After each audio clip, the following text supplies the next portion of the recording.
In this video, we are going to be analysing the Isospeed Blackfire 1.25 string, and I'll do the usual. We'll have a look at the pros, the cons, and then some suitable player types that may enjoy using this string.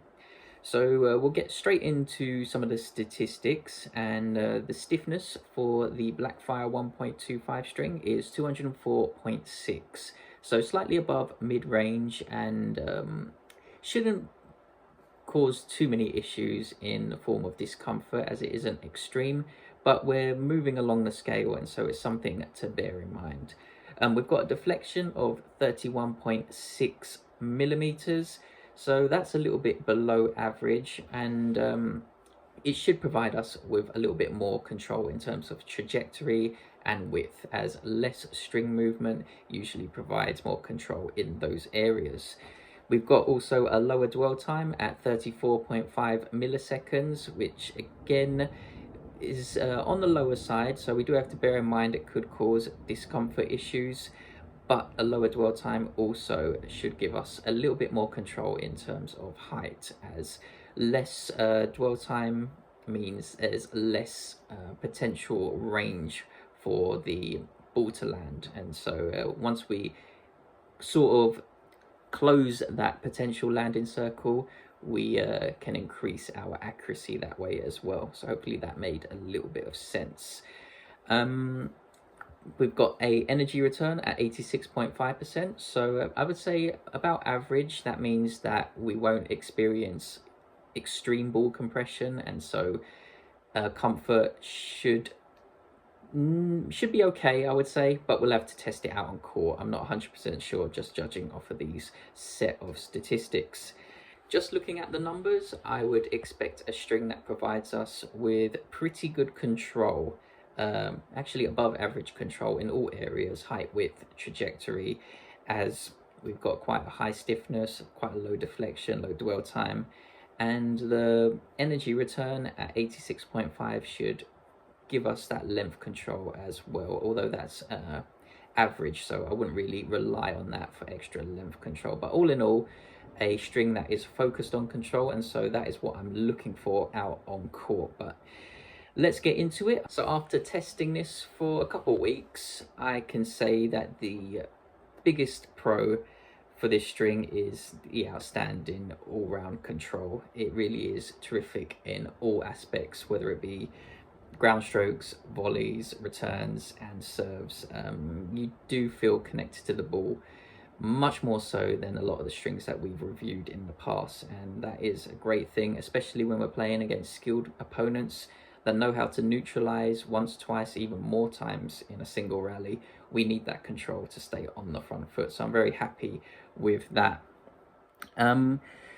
Also, as we do have outstanding control, it gives us access to a greater number of strategies. As I've said, it's excelling at every single shot, so if we do need to switch it up, whether we need to come to net, throw in some drop shots, or whether we need to step inside of the court, we have access to those shots, and that is absolutely a great thing. So if an opponent has a specific weakness, we can look to exploit that, or if an opponent has a specific strength, we can look to neutralize that as well. So really good. The two pros are the outstanding all-round control and the access to greater number of strategies as a result of that outstanding control. So a very good start, and I was pretty pleased with how this experiment went. And moving on to the cons, I found that sustained heavy use did cause a little bit of arm discomfort, and by heavy use I mean about 4 to 5 times a week. The sessions were about an hour to 2 hours against pretty skilled heavy hitters, so that contributes as well.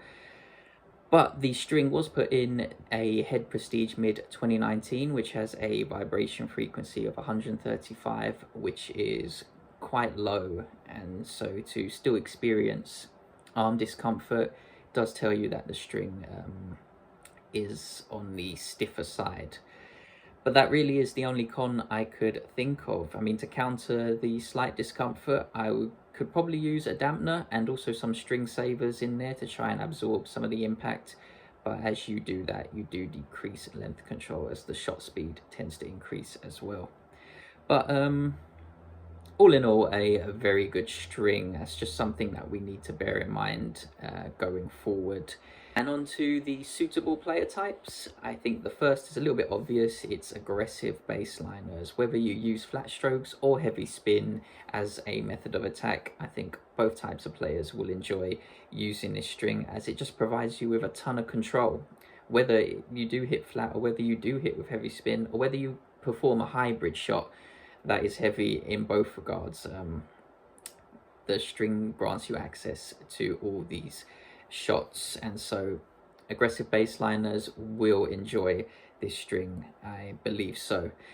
I also feel players that are looking to improve weaknesses or even hide weaknesses, because you have access to so many strategies, you're able to execute that strategies, and if you're looking to hide a weakness, you should be able to do so with reasonable consistency, as long as you got the mindset, the technique to do so, and the string's not going to let you down in that regard anyway. And so even if your technique is less than ideal, I found on times that the string has bailed me out just because it's so stable, and even if you don't perform with the greatest technique, you'll still be able to hit a somewhat decent shot to keep your opponent on the back foot. At least hopefully that's what I experienced.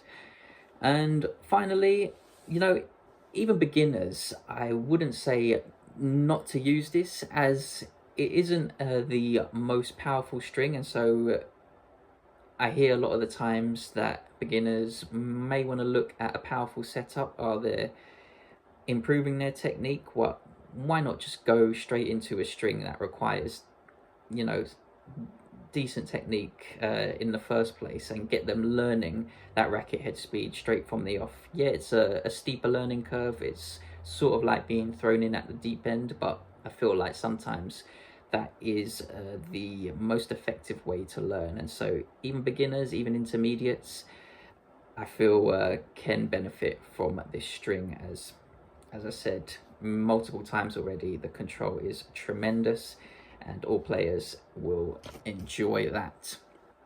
So that brings us to the end of this video. I want to thank everyone for watching. If you did enjoy it, you may want to check out the other analysis videos on this channel, and future videos that we've got lined up as well. So I'll hopefully see all of you there, and until then, everyone, take care.